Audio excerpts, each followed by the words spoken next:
Bom dia, crianças. Vamos para a nossa aula de história. Pega o seu livro de história e vamos continuar com o nosso assunto. Nós estamos falando sobre a República. O Brasil deixou de ser monarquia e passou a ser república. Vocês já sabem que a República ela foi proclamada no ano de 1889. Foi quando o Brasil deixou de pertencer a Portugal e passou a ser um país independente, né? Não dependia mais de Portugal, né? Dom Pedro II e toda a família dele tinha voltado, tinha ido embora, né? De Portugal, deixaram o trono brasileiro e foram embora. Foram embora sem manifestar o quê? Nenhum tipo de resistência. Esse período de mudança, né, essa transição da monarquia para a república no Brasil, ela foi marcada pela continuidade, ou seja, a elite brasileira continuou no poder político. E as pessoas continuaram, as pessoas mais pobres, né, que tinham condições menos favoráveis, elas continuaram sendo prejudicadas da mesma forma.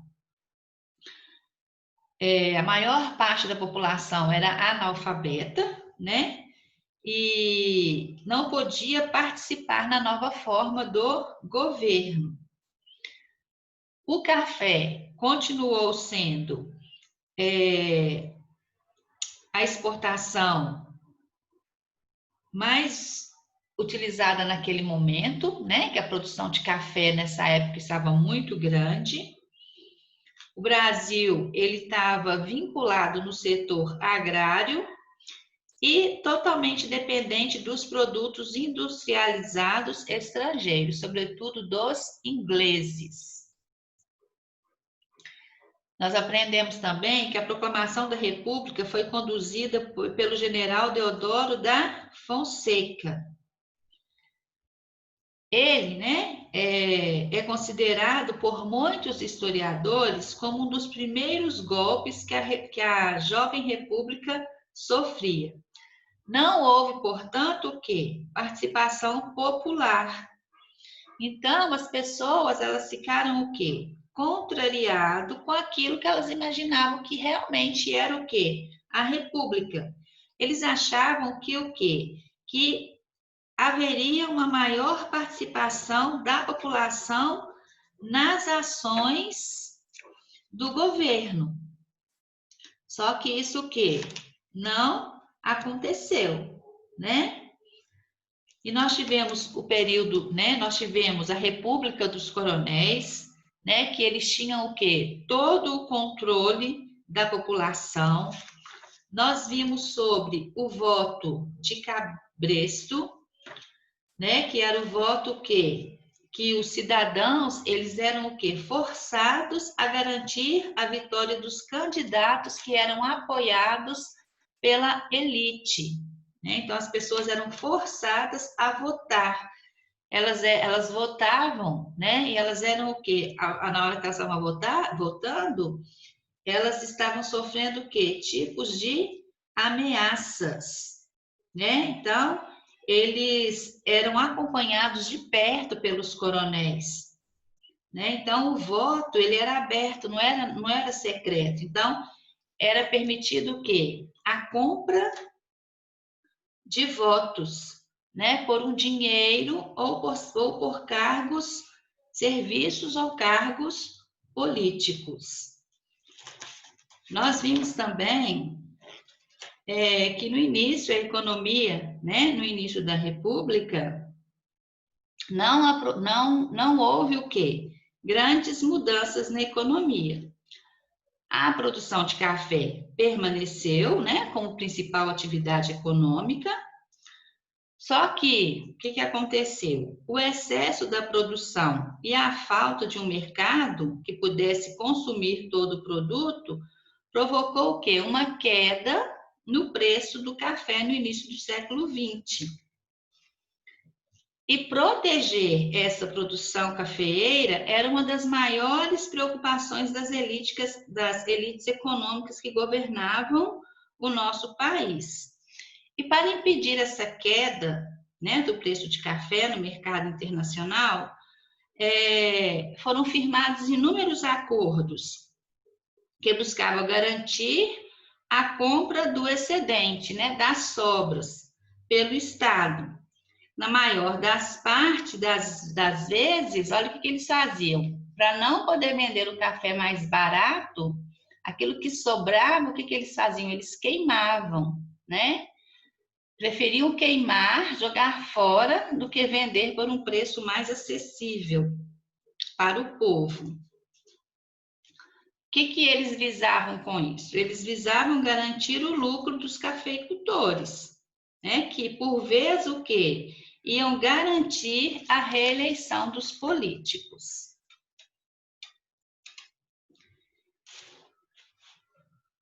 Então, agora nós vamos falar sobre as rebeliões na República. Quando teve a mudança, né, de regime, de monarquia para a República ela não foi capaz de atender plenamente as necessidades do povo brasileiro. O povo estava esperando uma coisa e aconteceu outra, né? Com isso, vieram o quê? Os movimentos e rebeliões que aconteceram nas primeiras décadas da República. O que essas rebeliões elas retratavam? Elas retratavam as insatisfações populares com a situação política, econômica e social do país. As pessoas não estavam satisfeitas, nem com a política, nem com a economia, né? Nem com as condições sociais do nosso país.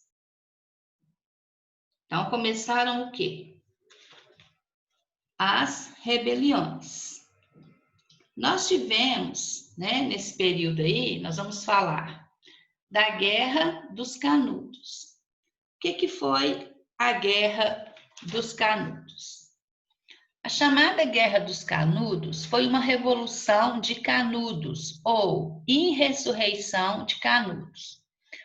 Foi o confronto entre um movimento popular de fundo sócio-religioso e o Exército da República, que durou de 1896 a 1897, na comunidade de Canudos, no interior do estado da Bahia, né, no nosso Brasil. Em 1893, um homem chamado Antônio Conselheiro fundou um arraial chamado Belo Monte, no interior da Bahia. Qual que era o objetivo dele? Criar uma comunidade que proporcionasse uma melhor condição de vida à população pobre do local. A intenção dele era ajudar quem? As pessoas mais pobres. Esse arraial, ele ficava em uma antiga fazenda. Essa fazenda chamava Canudos. Esse conselheiro, né, ele se dizia o Messias, tá, crianças? Que significava na época o quê? Que significa, né? Não é significava, que significa o quê? Enviado por Deus. E ele pregava alguns discursos sobre igualdade, fraternidade e humildade. Muitas pessoas que trabalhavam naquela região passaram a seguir o Antônio Conselheiro, acreditando que ele poderia libertá-los da situação de extrema pobreza na qual se encontravam. Então, as pessoas depositaram a fé deles no Antônio Conselheiro, porque elas tinham o quê? Esperança de que elas iriam sair daquela extrema pobreza que elas se encontravam. Então, eles se tornaram moradores da comunidade e passaram o quê? A produzir alimentos para o próprio consumo. e até começaram a realizar comércio com as cidades mais próximas. Só que o que aconteceu? Logo, logo, né, foi formado o quê? Uma grande oposição contra o movimento da população pobre. Principalmente por quem, professor? Os grandes proprietários, que estavam perdendo os trabalhadores deles para a comunidade. Então, eles já começaram a achar ruim. Nós estamos perdendo os nossos trabalhadores para essa outra comunidade. Então, já começaram aí a criar um atrito. As autoridades governamentais também passaram a argumentar, né, que os sertanejos, eles eram o quê? Uma ameaça à ordem republicana. Apesar desse movimento não ter demonstrado nenhuma articulação golpista, mas é porque eles não estavam querendo perder mão de obra, né? O que aconteceu então? Esse arraial, né? Colocaram eles como um mau exemplo. O arraial foi violentamente reprimido. Não queriam o quê?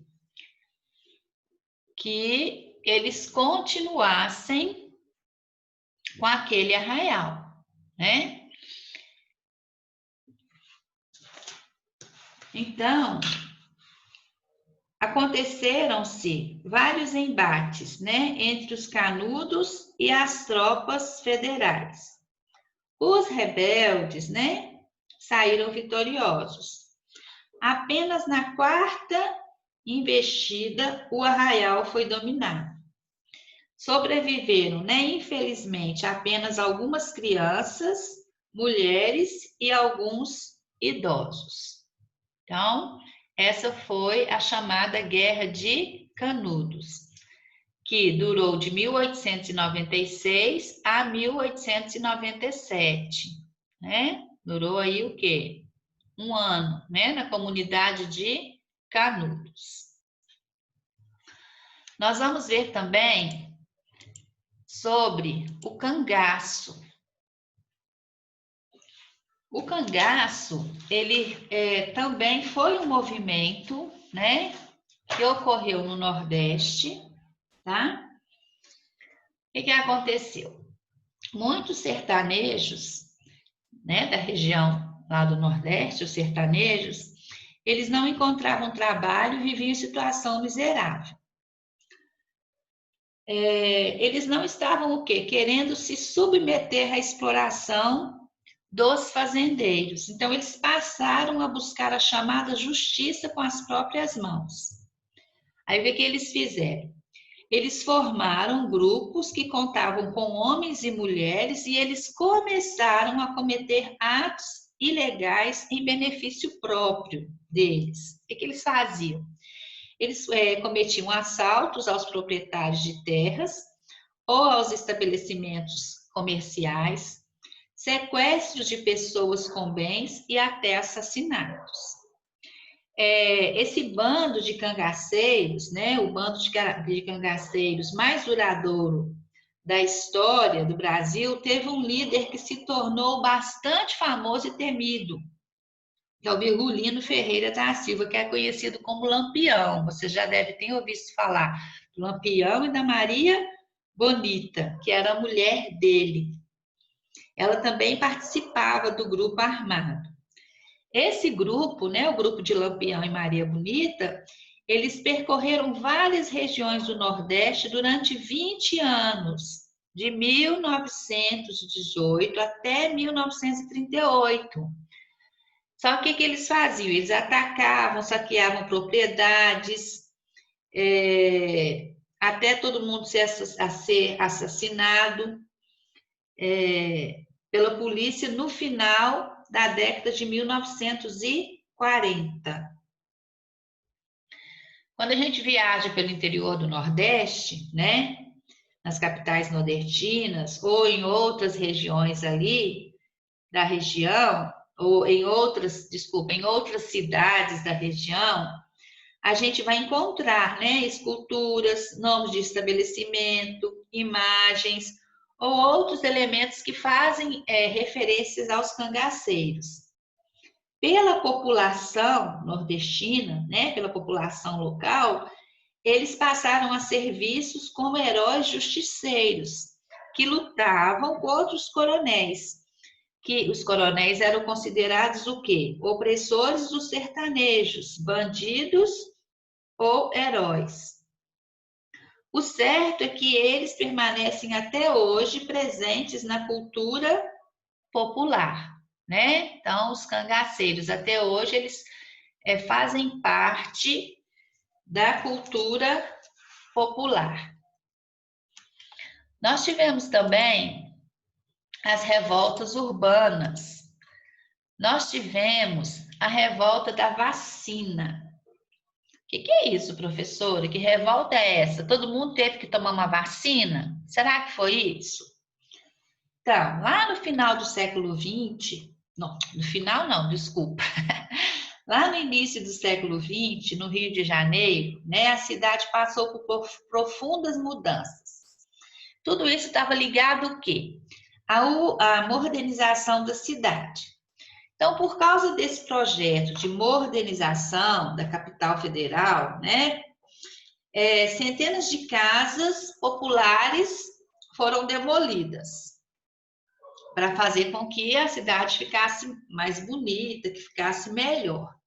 Aí o que aconteceu? Boa parte da população, dos moradores que moravam ali na região central, eles foram expulsos para a periferia da cidade. Eles moravam lá e eles foram expulsos para a periferia da cidade. Aí o que aconteceu? Começou a mandar várias pessoas para os morros, né? Aí foi aí que deu o quê? Deu início às comunidades nos morros. E eles não contavam com nenhuma infraestrutura, né? Nenhum tipo de planejamento para poder receber esses moradores. Foram tirados, né, do centro da cidade e mandados para os morros. Aí o que começou a acontecer? O centro, né, da cidade, né, do Rio de Janeiro, começou a se tornar um belo cartão postal. Mas a população pobre estava sofrendo com o descaso e com as imposições do governo. Aí o que aconteceu? Diante disso tudo, aí veio uma situação, né? A vacinação obrigatória. Eles obrigaram que todas as pessoas tinham que tomar uma vacina. O sanitarista Oswaldo Cruz, ele tinha o objetivo de quê? De conter um surto de varíola na região. Essa obrigação foi o quê? Foi o estopim, né? Para que acontecesse uma revolta, que ficou conhecida como a Revolta da Vacina em 1904. A população, né, não foi devidamente informada sobre os benefícios da vacina, gente. Simplesmente chegaram e falaram assim, olha, vai ter que vacinar todo mundo, né? Não avisaram quais iam ser os benefícios. Foi imposto ao povo a obrigação de se vacinar contra a varíola. E o povo se rebelou, né? Se eles tivessem chegado e explicado a situação, o povo aceitaria de forma melhor. Aí o povo o quê? Se manifestou de forma o quê? De forma violenta. Aí destruíram bondes, os prédios, os trens, as lojas, as bases policiais. O governo revidou, né, com essa revolta, colocou nas ruas a polícia e até mesmo as forças armadas. Essa revolta da vacina, ela foi sufocada e alguns envolvidos foram presos. Mas o regulamento da vacinação foi alterado. E aí ela deixou de ser obrigatória. o povo pelo menos conseguiu aí. Então, ia vacinar quem quisesse, né? Durante todo esse período da revolta aí, que o povo não aceitou, então eles chegaram à conclusão seguinte: olha, nós vamos alterar aqui então, e a vacina vai deixar de ser obrigatória. Vai vacinar quem quiser, mas até isso acontecer, né? Houve o quê? Um confronto entre a população e o exército. Então, crianças, esse conteúdo que nós acabamos de falar agora, ele se encontra no livro de vocês, tá? Está nas páginas 113 até a página 117.